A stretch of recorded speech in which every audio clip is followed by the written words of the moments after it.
Hello, today we're talking about photorespiration. In this section anyway, talking about photorespiration. And photorespiration occurs when oxygen enters the Calvin cycle instead of carbon dioxide. So let's go back and take a look at the Calvin cycle for just a second. And here we go. Here's the Calvin cycle. And with the Calvin cycle, you should see carbon dioxide right here entering into the Calvin cycle. Then that carbon dioxide is going to pick up these hydrogens. We're going to use some energy here from ATP to restructure it. We'll pick up the hydrogens that originally came from the water, and that's going to produce right here glyceraldehyde phosphate.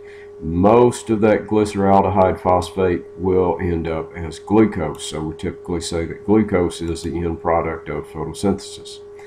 Then the remainder of the Calvin cycle involves restructuring these intermediate compounds to get back to this big old long name right here, ribulose biphosphate. And ribulose biphosphate is the acceptor for the carbon dioxide. Notice this has 1, 2, 3, 4, 5 carbons. Picks up carbon dioxide. We have a 6-carbon compound, which very quickly breaks down. Then we'll repeat this process. Okay, as it turns out, this stuff, ribulose biphosphate, will just as readily pick up oxygen as carbon dioxide. So if this carbon dioxide becomes in short supply, then the oxygen will enter into this process. And if oxygen enters in, we're not going to have the proper number of carbons to be able to generate the glyceraldehyde phosphate.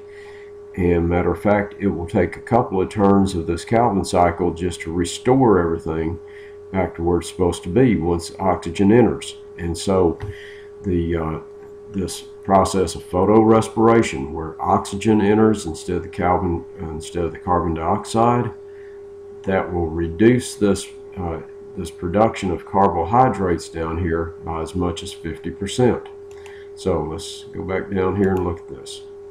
Okay, so photorespiration.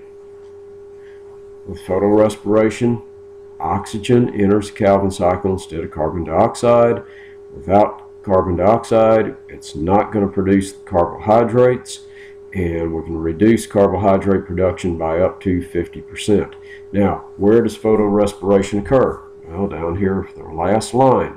It occurs under hot, dry conditions where you have water stress, and that water stress closes those stomata. Remember what stomata are. The stomata are those little tiny pores, microscopic pores in the leaf that are open, and they allow carbon dioxide to enter, oxygen to exit, but they also allow a lot of water vapor to be lost from that leaf. So when this plant is under hot, dry conditions, then as a precaution to keep it from just totally drying out, the first thing that happens is that the plant closes the stomata, and that reduces the loss of water, but it also cuts off the supply of carbon dioxide coming into the leaf.